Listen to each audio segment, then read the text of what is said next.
Hello. Welcome to Advertising Anonymous. This is episode 4, and I am Olumide Aganga, your certified ad junkie. This is episode 4, as I said, and today we have another guest. But this guest is a different guest. A guest that I have known for quite a bit. I told you guys that I'll be bringing, I have friends, I know big people that rule the ad game. And by the time I finish introducing this person, you yourself, you stand up and clap. So today, my guest is a creative. Let me just start with that. Last time it was a strategist. This time is a creative. Is an award-winning copywriter. Straight. Is an Instagram artist. If you literally check his Instagram page, he draws all these rubbish doodles. So I call him an Instagram artist. Football manager, but I will always say it, they're only good on screen. In real life, they're empty. He's a creative strategist, and I am proud to say the first Cannes-winning Deputy Creative Director of X3M Ideas. Please join me as I welcome Mr. Kelechi, or KC, my man.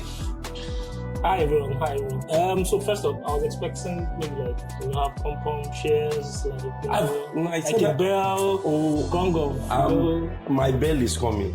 My bell, yeah, but in the meantime, I'll do. I'll take that. I'll take that. Hi everyone. Kelechi Uduma here. Glad to be here. Let me go start. So I wasn't expecting this, but let me even start from here. So probably do the podcast more than maybe. We were supposed to do this together. Yes, we were supposed to do this together a while back. We had the ideas. He was chasing my butt, and I was dodging. Well, he finally said no to me, and then he broke up with me and said to do it himself.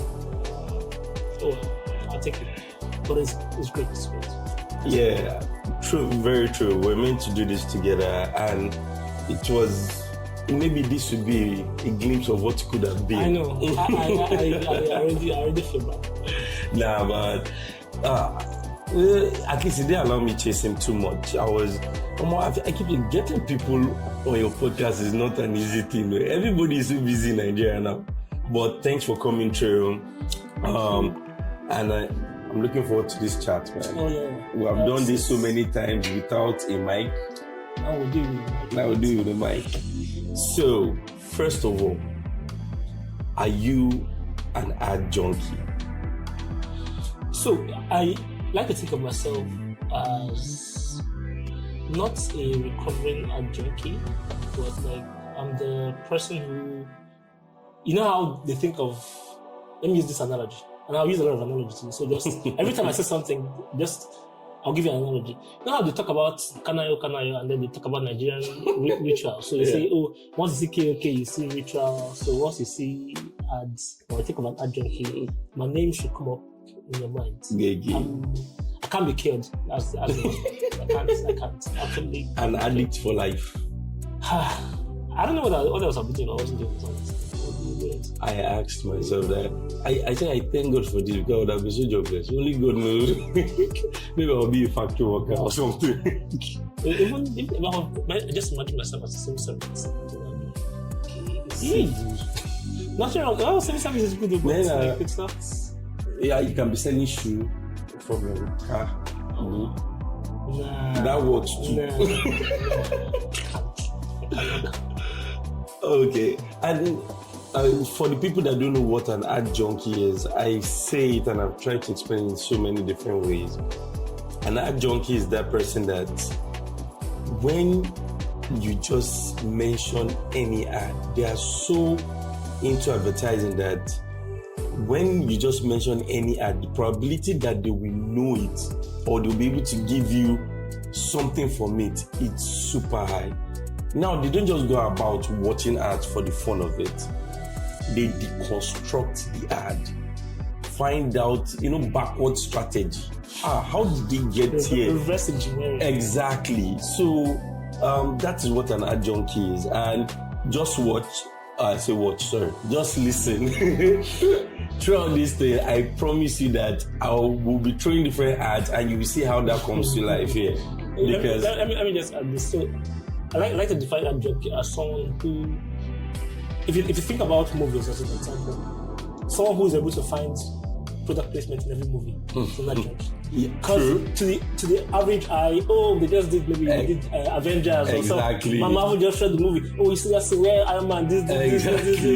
There's someone looking at it like there's a burglar king just across the street. Why did they have to capture it? Exactly. That's exactly who an ad junkie is. And every junkie had their first taste. So when did this all start for you? So let's go back a few years. Let's go back in time. Yeah, you feel free to show your age. So I was about to say a number, and then I'm like, okay, no, let's just go back in time.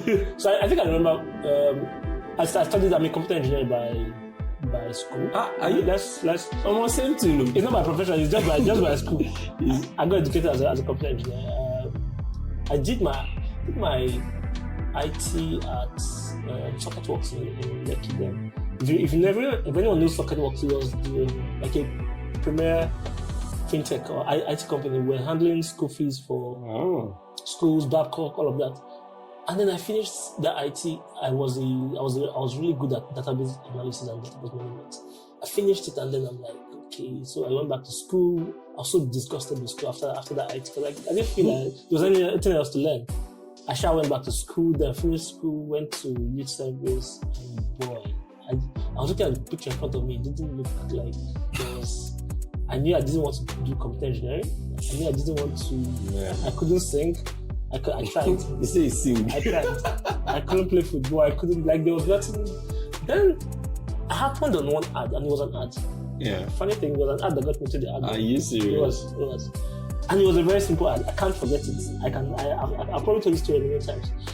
And it simply said, if you went to school and didn't like it, this is the place for you. Orange Academy. That was it. Like, I was sold. I didn't know anybody in Orange Academy. I didn't know what. I had absolutely no idea. Where did you see this? I was in Akwa Ibom then. So it was on Facebook. So I was on Akwa Ibom, and then there was no. It wasn't like they were serving the ads to people. Yeah. There was no reason for me to see that ad. Totally wrong. I just happened to see it. I sent them an email, started calling. I didn't even know what. The most I knew about advertising was that I always wanted to go on a billboard because I felt it was free money. Where you have a billboard and people just pay money and put it up. So after then, I left East, traveled. You know that classic story of I once had no shoes and all that. So I told my parents I was going to the academy. Maybe it was a softer blow for them. Because this I want to hear. How did your parents take it? You told them you were going to Orange Academy. Yeah, that's what I'm saying.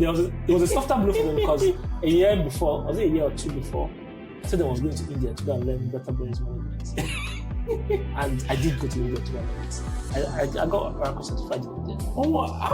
I should have added this to your introduction now. Data analyst, scientist. I did. I wrote my exam, passed the exam. So I think to say I was going to Lagos was then a softer blow for them because if I could go to India, I came back from India with only I was looking lanky. I was looking like a stick. All they could see was my head and my neck. So a year or two later, I said I was going to Lagos to do this course. My dad asked me, what's the course about? I'm like, it's advertising and everything. He didn't understand. Is it what you want to do? Yes. Shout out to the supportive absolutely folks. Like I can't even like they just looking at it. Funny thing, my story wasn't that smooth. So yes, I read computer engineering too. Hated it. Couldn't wrap my head around it. Yeah, so I hustled to graduate. Got to learn about Orange too. I went to Orange too. And I remember had like some time, some space. So I went for the quick war room course. So the 6 weeks one. Yeah. Just wanted to have an idea. Tried it. and I fell in love. Now, the whole idea was that I'm more IBX, the integrated brand experience. I'm like, that was like 200 and something K back then. I said, man, I would like to go for the 6 months. And I remember stepping up to my dad and telling him that I'm sorry. And the way he changed it for me, you want to leave an honorable degree in engineering for what is your advantage? What is that? Man, Bawa cursed me out. He banned me from touching anything. I'm like, okay. Until I started doing it behind his back. I think when he actually rated me a little bit was when I told him that I was employed at the site. They were like, Chubanjo, I remember. Okay. But yeah, but that was cool. Your folks just said you want to do it. It was maybe I think what's often the blue as well is that I'm the last child, so I got that last child privilege. My brothers had they couldn't make mistakes. They didn't send you now. Yeah, I'm telling them you've done a good job with your brothers. So that's how you got in. And so far, let's hear your journey. So you started off at where? So I went to Orange. That was when I met Kenny. I think I was about the last set of people that Kenny taught actually. I was privileged. Kenny taught me, but it wasn't like full. So I think 1 or 2 classes. I think I was among the last set of Kenny taught. So I finished from Orange. We did the course till December, and then we said, okay, fine, go home. There's an internship afterwards. And I said, fine. So I went back to the East, and then I think it was around 5th of January or something like that.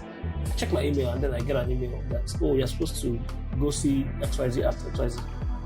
I'm like, wait, what? Okay, and it was the next day. So I was supposed to go set spread actually. Okay. And then Kenny was creative director at set spread. Oh, nice. Yeah. So my mind was just like, sorry, wait, I'm in the East. They said I should come to Lagos. And I said Kenny an email and I told him that, I'm in the East, XYZ. Can I come a week after? He just replied and said, okay, no problem. So I just found a way. I gathered my things. I told them I was going back to Lagos. The challenge was where will you stay? I figured I shall find someone to stay. What is your route to glory? It was I shall go to Lagos, went to Second Spread then. So I got to the reception, who I was looking for, I'm looking for Kenny. He went out for a pitch that day. So I waited all day. And I think he came back quite late or something. I couldn't see him. So the next day I came back again. Because I said, okay, I sent him an email. He said he was on the island, that he wasn't sure he was going to come back again. So I said, fine, I'll come back the next day. The next day I came. So I assumed they were going to take me somewhere or something. He said, no, I should go in that region.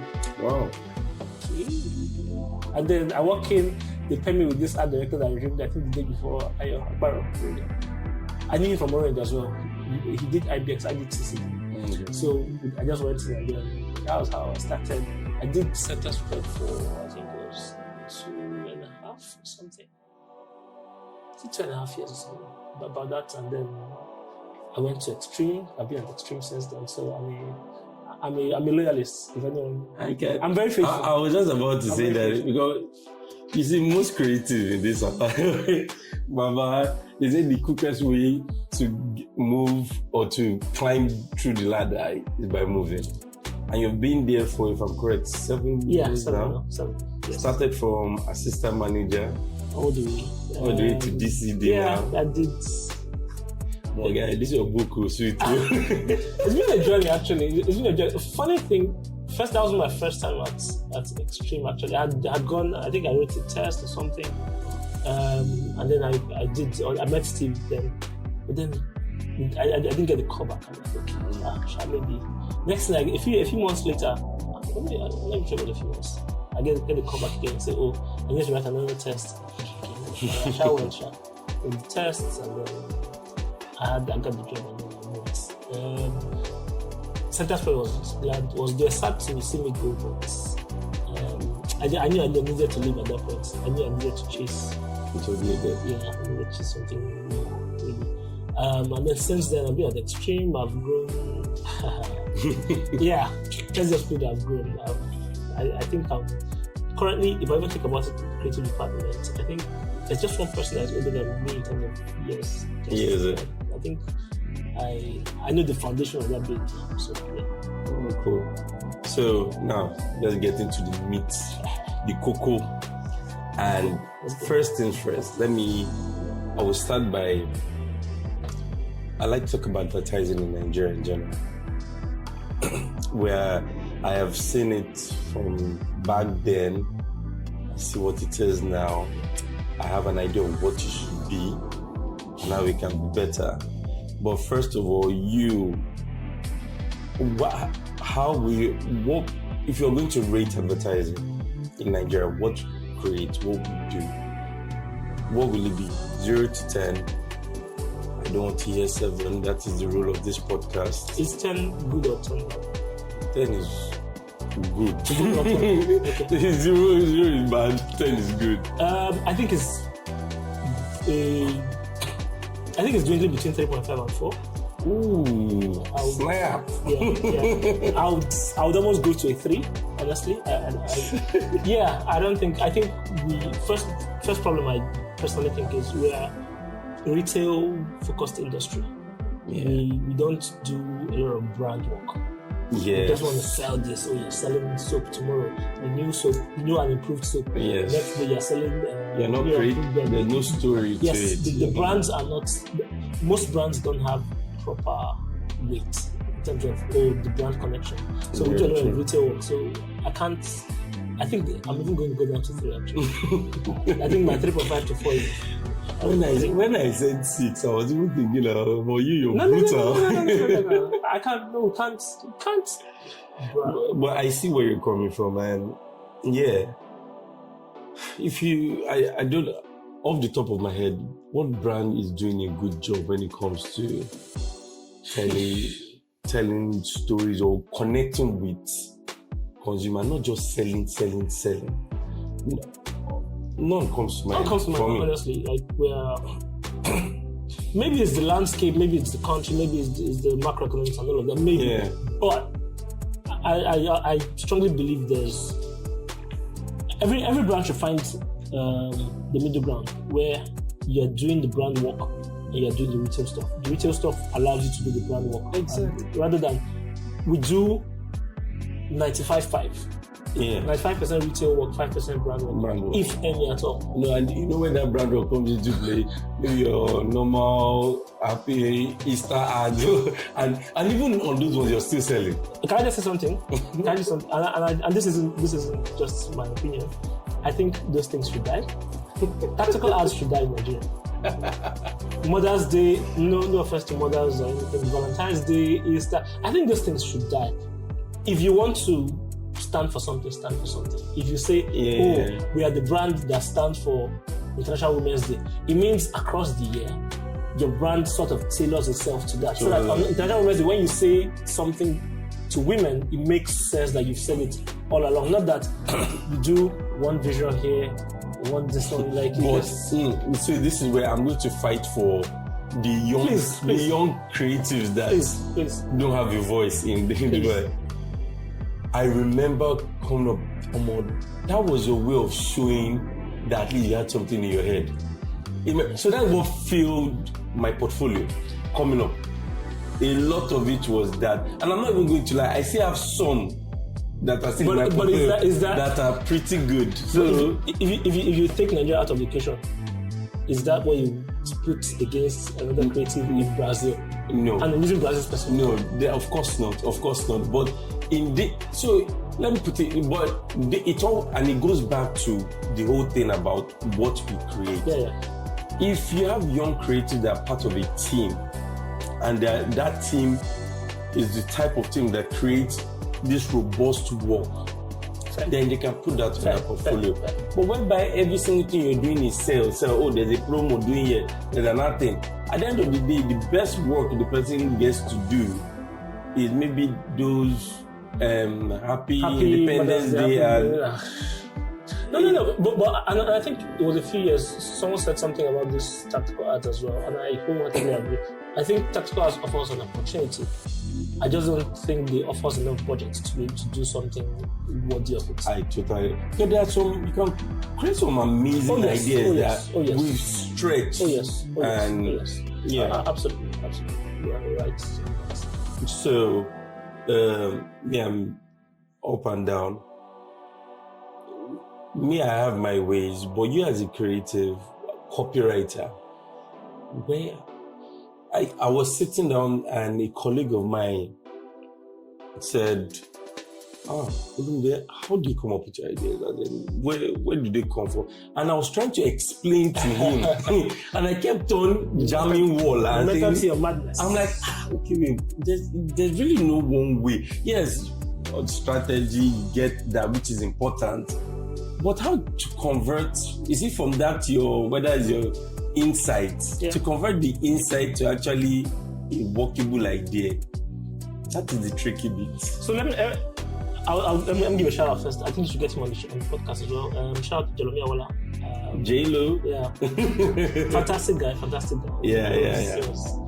I worked with Jeremy and he's a fantastic creative director. Truth. No, I won't even blow his horn, but something he said then was about how you can't teach crafts.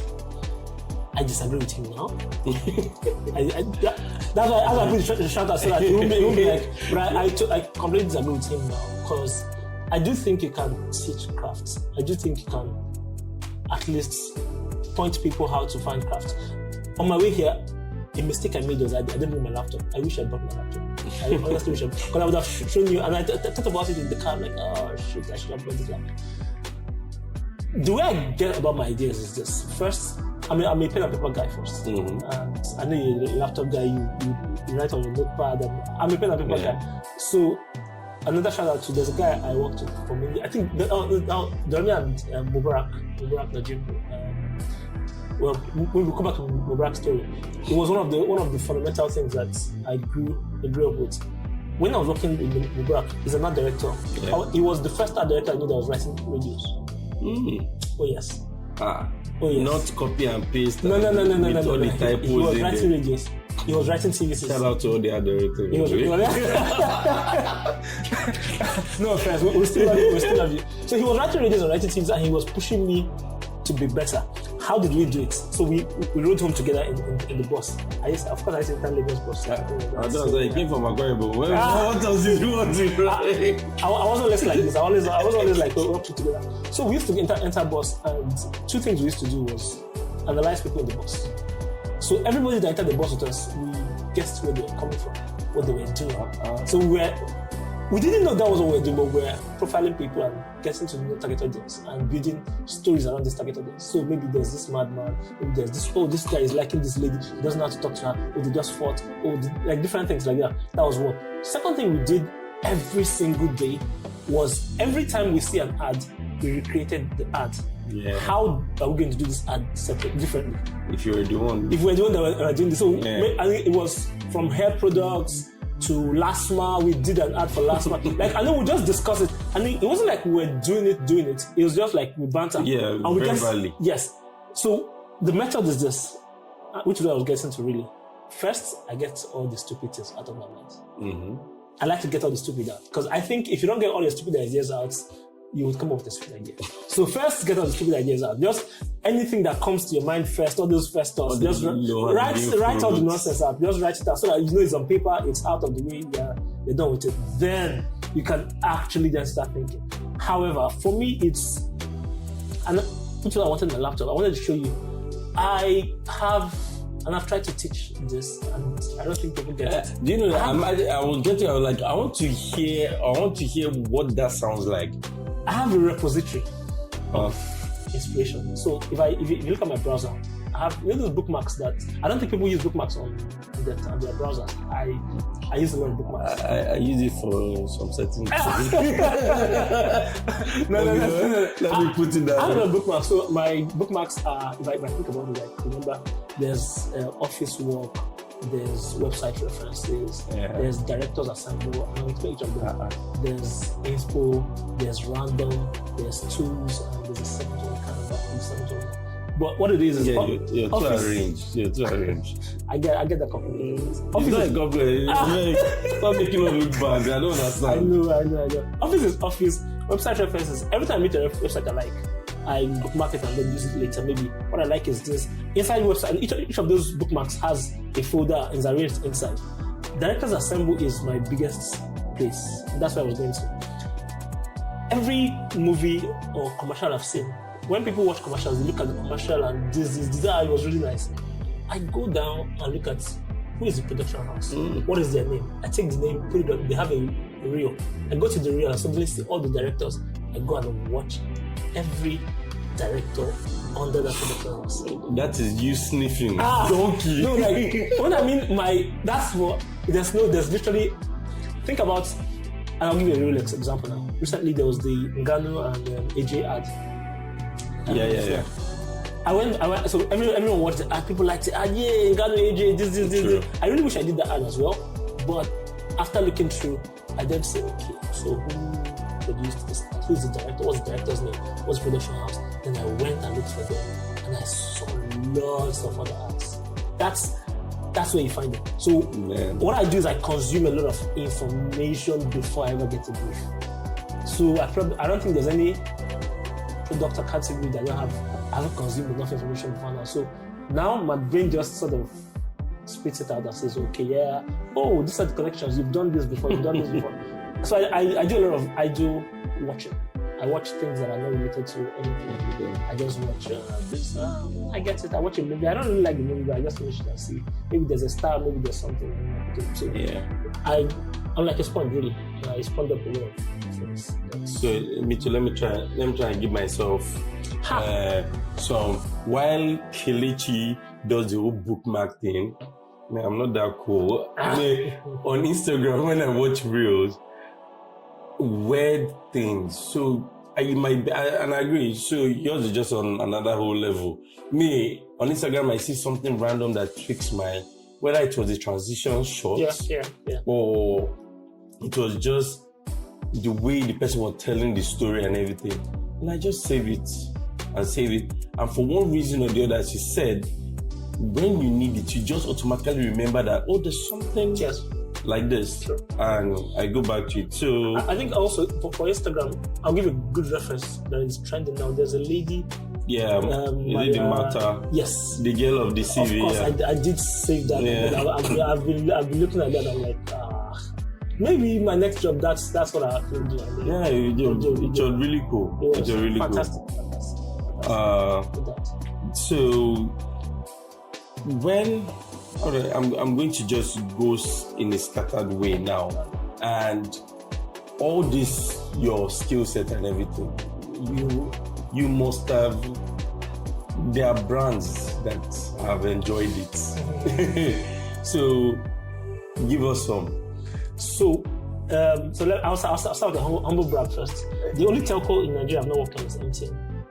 I'm not going to clap for you. That's my humble brag first. So if there's any telco you have, any Nigerian telco you've experienced, I will catch you now. When Celtel was there, did you work on Celtel? Yes. Did you work on Zing? Yes. Jesus. Yes. Are you serious? Yes. Wow. In fact, we did the brochures. I think it was a sentence. There was a bit of gap in between Zing and all of that. Yes. Also, the only telco I haven't worked is MTN. So Namobile, Vivo, Airtel, all of them. Literally. And even Intel. I did Intel. You did Intel? Yes. So it's only MTN that for some reason. Remember you used to call me Daddy and Mommy? You used to call me Daddy and Mommy? Yeah. He has to call you Telco. No, but I can only imagine the script. But beyond Telco as well, I think I've done quite a lot of FMCGs. One of the ones that stressed me out as a young copywriter then was Hyatt and Boko. I kid you not. I wrote at least 25 scripts for one commercial. 25. At least. Standard. Hyatt and Boko killed me. Then MoneyGram, Skybank. I've done quite a lot of banks. Skybank, Access Bank. I didn't do Diamond Bank later. I think I just met. They were leaving the agency then. But the one with Bovia. No, I didn't do that. Of course, I've done Orlando, Honeywell, British American Tobacco, Corn oil.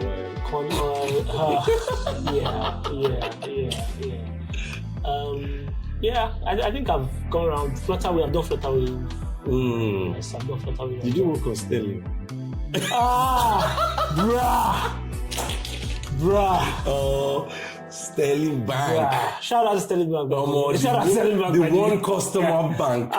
That is an account. Man, you can't finish telling that story, man. Oh, okay. So, all these brands, I will rush quickly and say, which one are you proud of?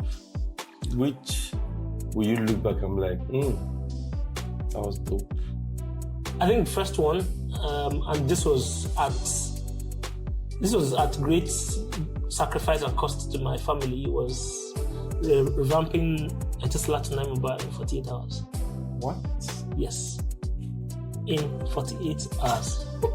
I'm not saying maybe it was, maybe we started in 48 hours. No.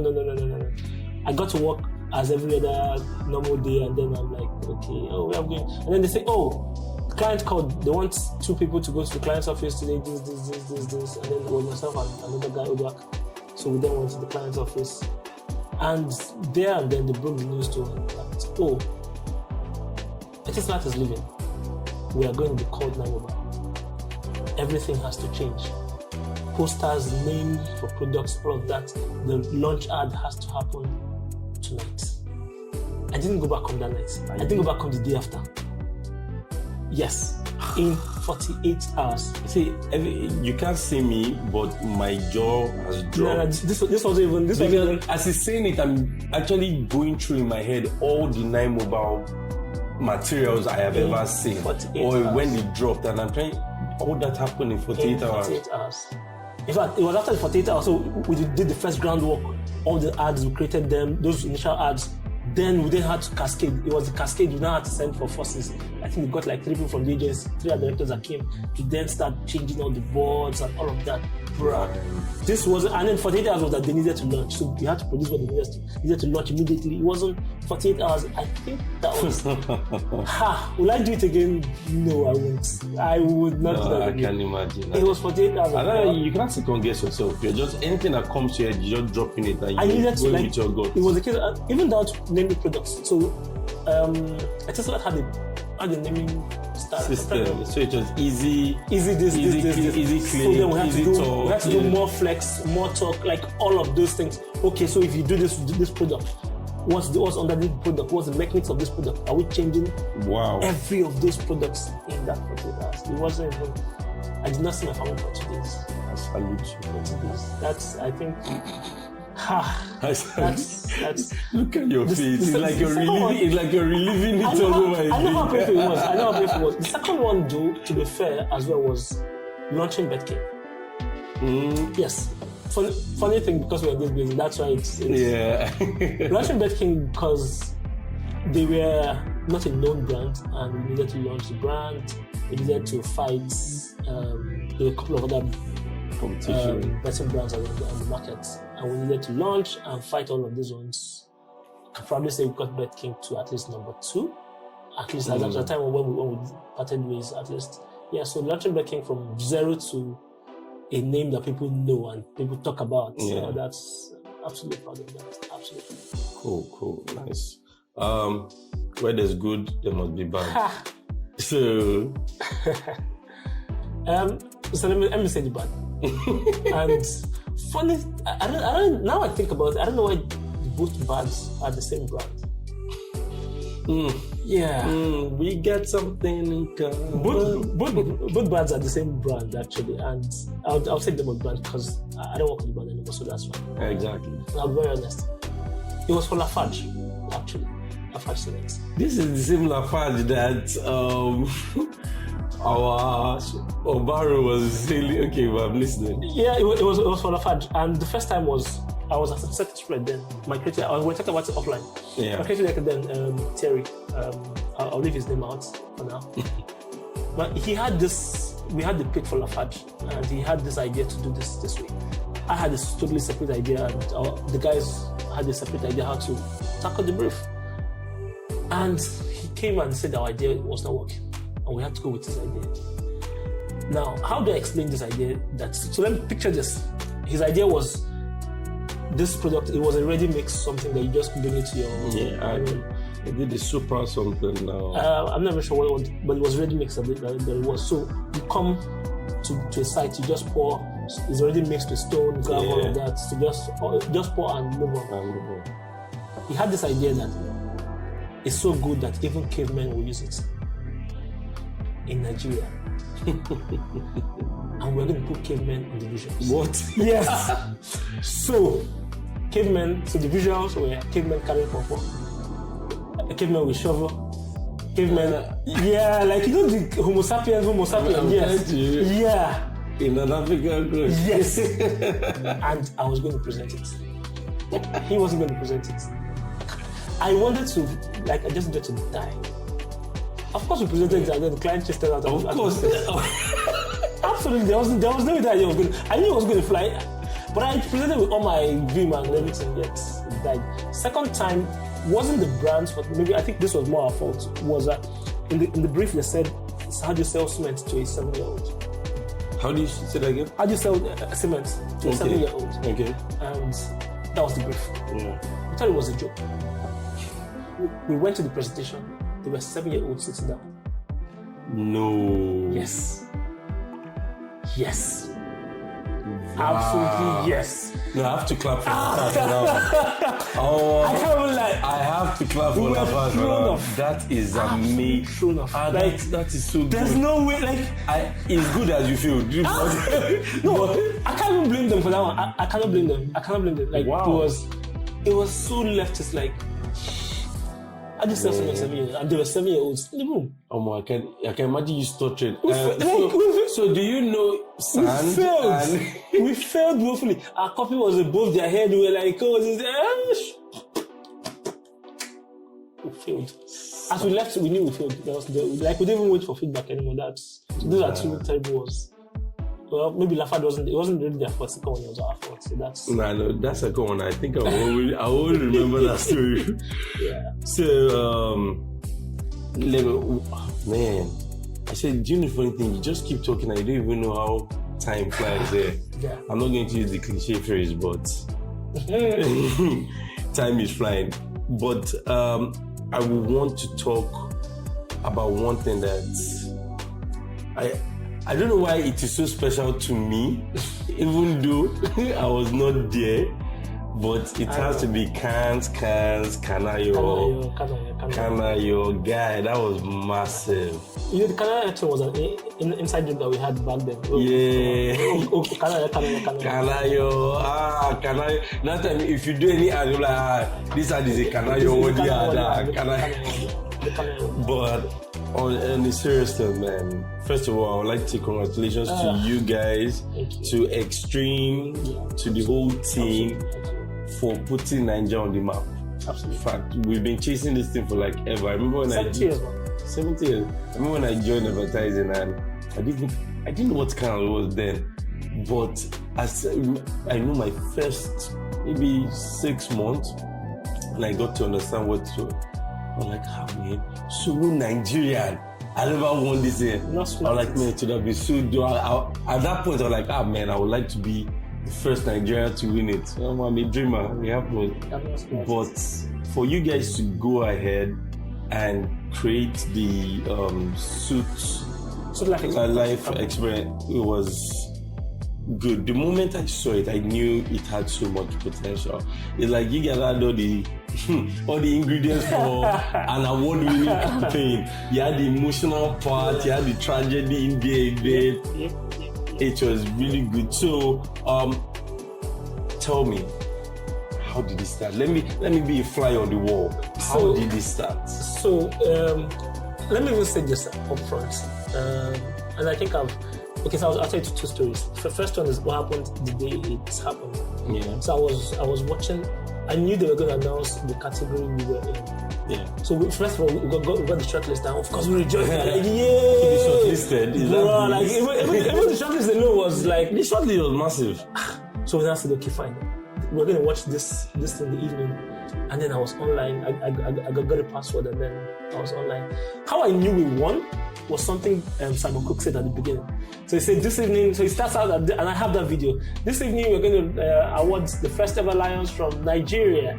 And someone else, I shouted in my house. I was at home, I shouted, and my didn't know what I was shouting to, like, whoa. I'm like, wait.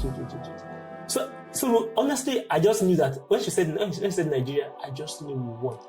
And it was crazy because I called my brother, I called my wife, and then I started crying. Oh. Yes, because it was blood, sweat, and tears, literally. Yeah. Now, onto how it started, it was an idea that was 2 years in the making, actually. And somehow the idea even merged. So the idea started out as one thing, then there was a documentary bit that merged in the middle, and it wasn't one person. And which is what my real nugget for this is. It was a series of yeses that we got. Yeah. To win a can, you need a series of yes. Yes from yourself, yes from your creative director, True. Yes from your team, yes from your CEO, yes from the client. Like there's a lot of yeses. I say for you to win, the stars literally have to align for you, because just one wrong move, and this can even be from a client. It could be anything. Or execution can throw it off. It was several yeses. So it was a yes that even the team, even when we were analyzing the ideas in-house, like it was several yeses, both whether it was Anthony, Mike, Sam, like Abby, every of the church, every of these ones that we went. Even when we then got, and I remember one of the days we were presenting to Steve. I think I was with Anthony and Mike or something like that. So we had finished the beat and all of that, and then we called Steve in, and then he just sat down and he didn't say anything all through. We presented. We showed him this. So we think this. He then kept quiet for like the next 30 seconds. He just said, then stand to us and says, guys, we have it, and left. Bruh. At that point, we just knew that if Steve says it's good. But and that is the thing, is even having the environment that encourages that. So, and I know Steve must have backed it with money. Fully. You might have had this wonderful idea, but without money, man, where you getting it was a series of yeses. And when Steve is on, yes to the people, even to the point where we did the website, yes to looking for senators. Yeah, like we had to have a series of yes. One yes, if we had one no, we would have failed. Just one no in this entire chain, we would have failed. Maybe if Steve said no to it, So, to you guys, if let me allow the person that kind of part of people that led, or the team that did it, explain to people that don't know, maybe they're new to advertising and they were not aware. Explain what this campaign was all about. Okay, so the campaign it's called Suit Life Expectancy, and gladly the website is still up, so you should check it out. What we did was, we knew Port Harcourt had been having suit issues. There had been a couple of advocacy campaigns done in Port Harcourt. I think there was one to talk the suit and stuff like that. But it didn't seem to gain any traction. It just felt like, there's suit in Port Harcourt. Yet the people that were in Port Harcourt. Why it was personal to me was that I schooled in Port Harcourt. I had spent 6 years in Port Harcourt, so I knew Port Harcourt very well. And every time I'm in this WhatsApp group with my colleagues, every time we talk about Port Harcourt, we talk about how the suit is doing it and that. And we were talking about the suit, but doing nothing about it in general. Exactly. So the idea really was, how do we get people, both local and international, to talk about this problem that people are facing? What we then had to do was, we had to find a way to force people to talk about it. The biggest problem we encountered was that people don't like talking about debts.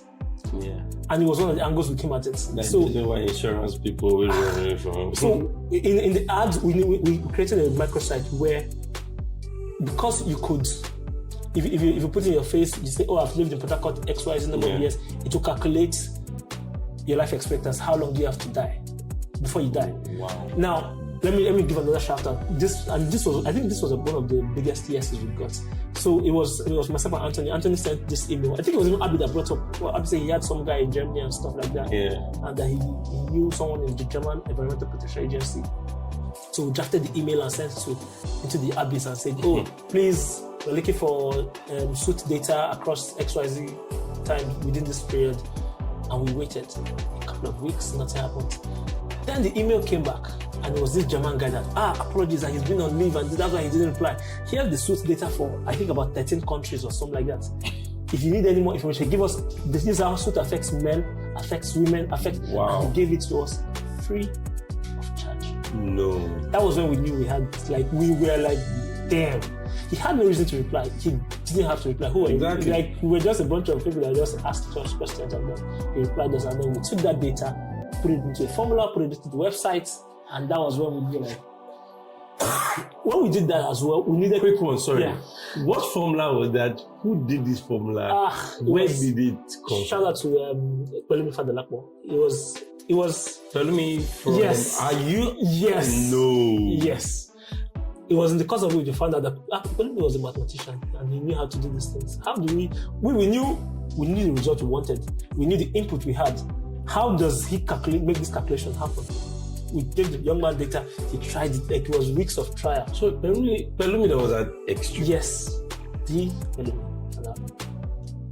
Yes. This is just even getting crazier. Exactly. Okay. So he created the formula and then we tested it and then we had to test it. Yeah. In testing, we then realized, suit affects men and women differently.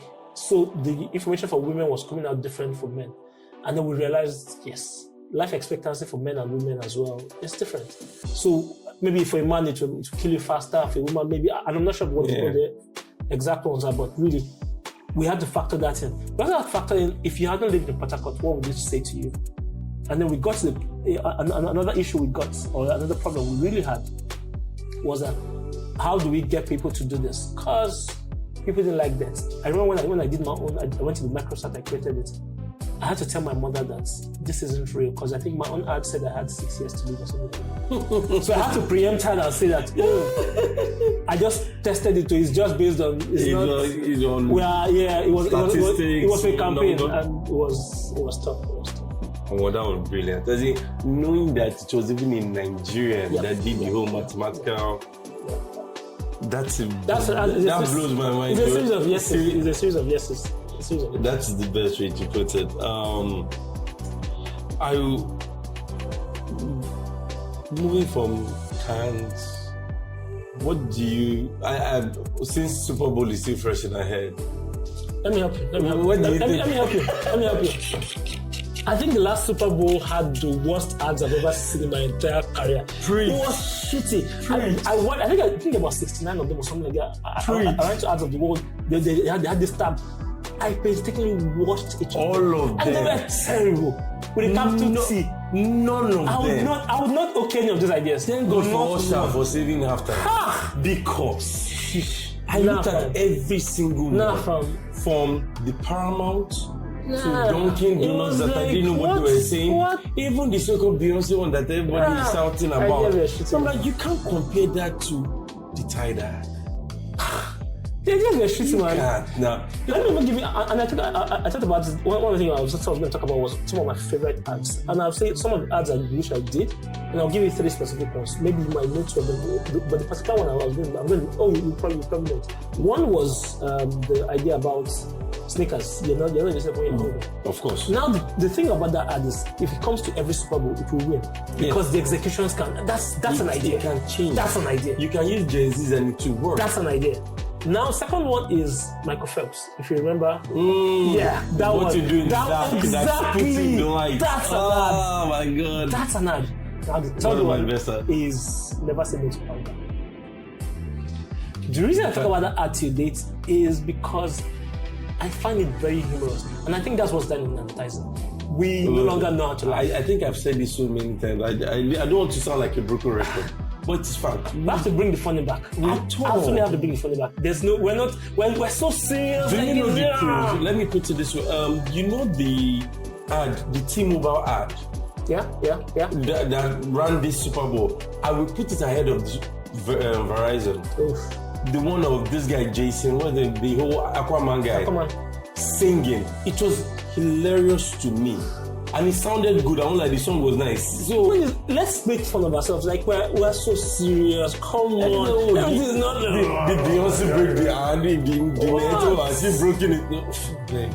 Let's make fun of ourselves. I was very disappointed because Super Bowl is obvious. Is one of the major places you get inspiration from. You watch things. It's like a standard, and for you to see all that did not make any sense. I'm sure that maybe there's someone, maybe there's a marketing director out there, maybe in Nigeria, saying, okay, let me see what you guys can do. Give us the brief first.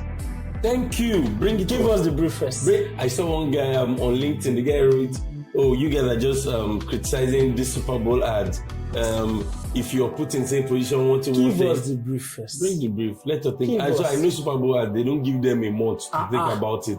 They give them better, like 7 months. Now you're preempting what I was going to say at the very end, which is maybe I'll just say it and I'll repeat it at the end. Good work takes time. Definitely. If you think about, even when I spoke about the can ad, this was 2 years in the making. 2 bloody years. I remember when we used to do all this sit down and we bring ideas and we trash it and we toss it. Yeah. Do you remember the Artifact Museum? Yeah. We're still looking forward to doing that. So if you say that's good art, take time. So if someone says, "Oh, you guys can give us the budget, give us the time, do the art for you." Makes sense. Totally agree. One of my favorite questions I like to ask people is, what is your worst mistake that you have made in your career? Because, and the reason I like to ask this question is for young people coming up. Some people think just because they made a wrong decision or a wrong choice, that there's no coming back from that. Yeah. And the cool about it is that yes, you can make the wrong decision, but it just makes you better. You learn. And at that point in time, it may not be nice, but you get better for it. You learn not to show. So for me, I think it was not fighting for my work more. I think it was not fighting for my work more because there were times where I give up and maybe like, oh, so I got feedback. Because even from my creative director, and then I'm like, okay. No. Can you describe the look of my face? I don't know whether I'm blushing. I don't know whether I'm smiling. I'm very. I can relate to that farm. There were lots of ideas, and there were lots of ideas that I had that I just let die. Maybe because the client didn't get it or stuff like that. No, I think that's my biggest mistake. Not fighting for my work. No. I think anybody advertising can relate to that. Yes, you will fight, and most times, especially your client, will shoot it down. But especially I think the worst part is when you don't fight for it internally. Yeah. So internally, you can push the needle, you can convince, and this is another thing again. People up there, people high up, the decision makers, or people that decide what leaves the agency and doesn't, keep an open mind. Yeah. Just because you've been in the game for 20 years, doesn't mean a rookie cannot bring something brilliant that you could not have thought of. I think now what I even tell my creatives is scary.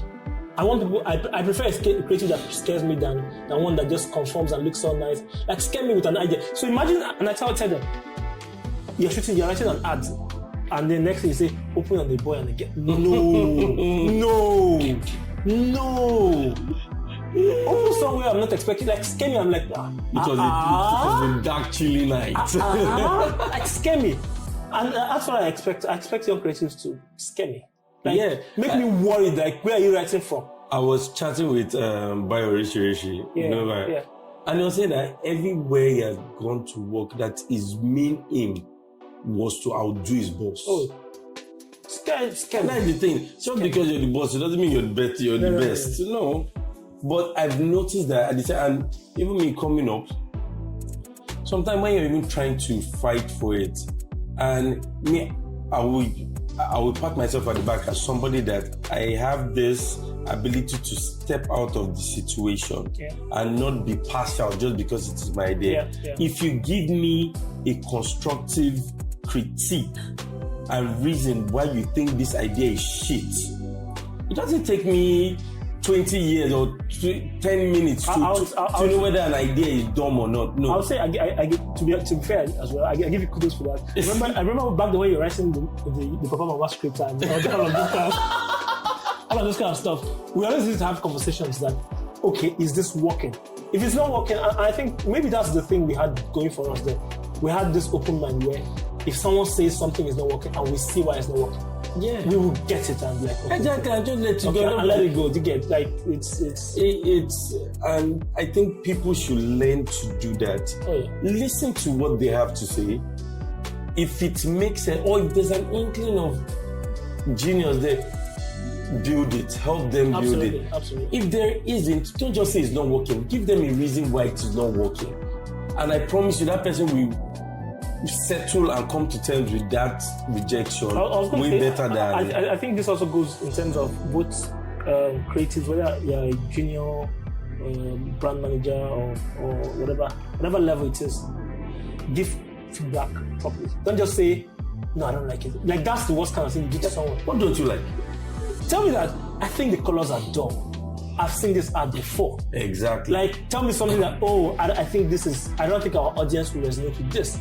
I think this is too edgy for our audience. Then I know that, okay, this is, like, there's a... Don't even tell me the copy is not sharp enough or it's not crafty. That's fine. Like, don't just tell me, no, or like, I don't like it. What don't you like about it? Say... No context, no substance. Like, lack of context is rubbish feedback. Yeah, and I know you guys are extreme. You guys, I was there when we started the Ignite program. Yeah, I think that is very needed in this industry.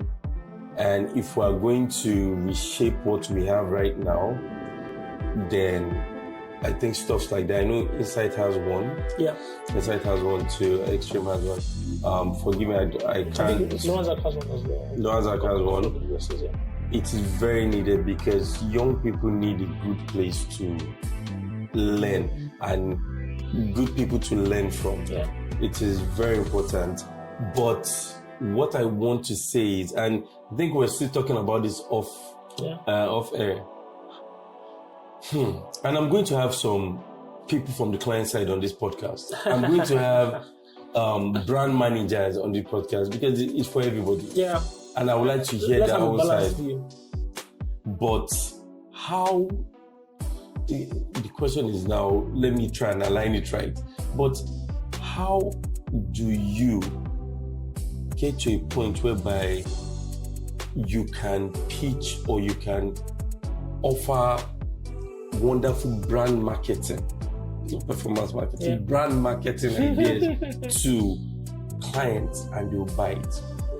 Because even if these young guys coming through these programs, if we continue doing the normal promo, that's what they will learn. Yeah. And even this case of we fighting for the idea, I believe we need, the people on the other side need to be open to it too.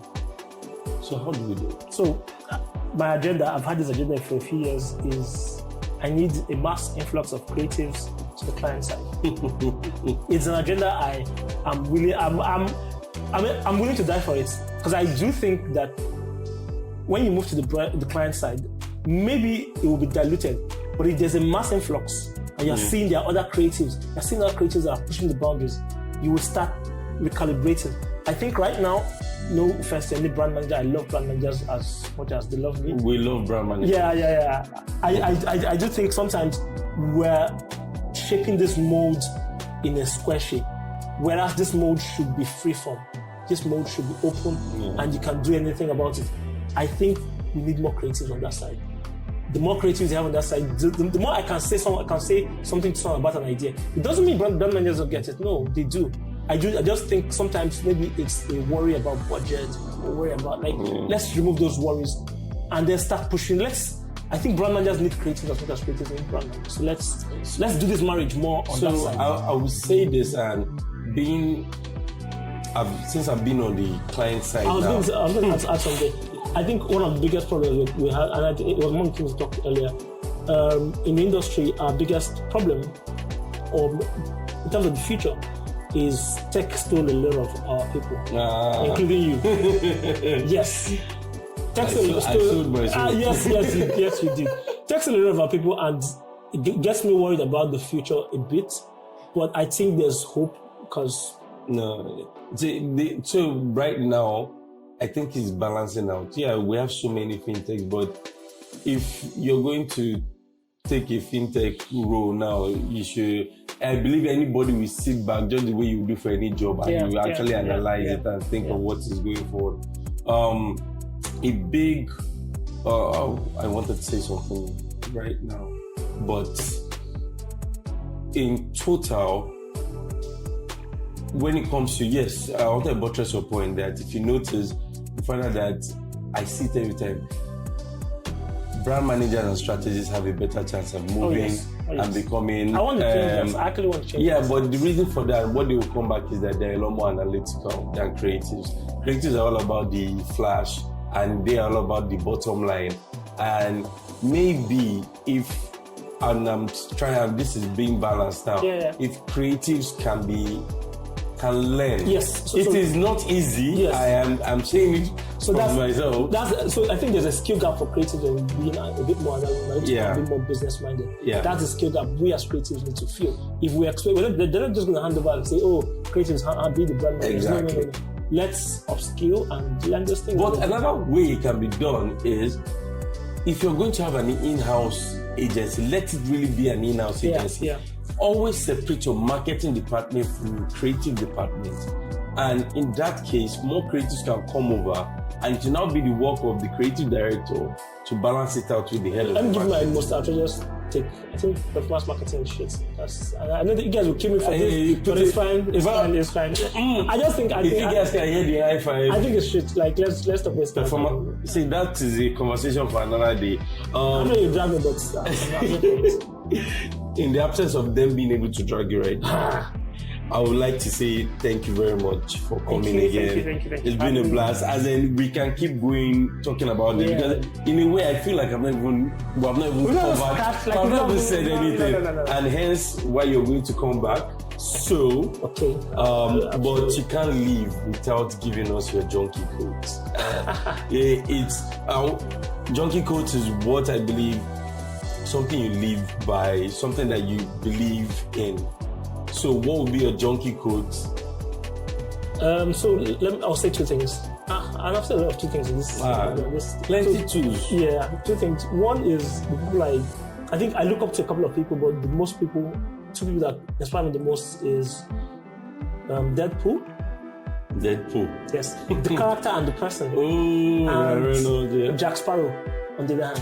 Now, what both of them have taught me in terms of that is what I said earlier about good things take time.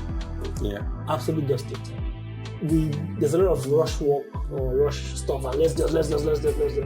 You do it, but to what end? Who really gains, who loses? Good things take time. So for anyone in advertising or branding, brand marketing, whatever, good things take time. And that's my junkie quote. Can quote me anywhere. That's a good one. I'll charge you for it.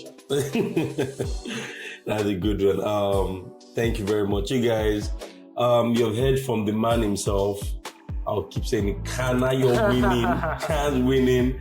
Kelechi Uduma. Did I get that right? Yes, he did. So your voice has the swagger.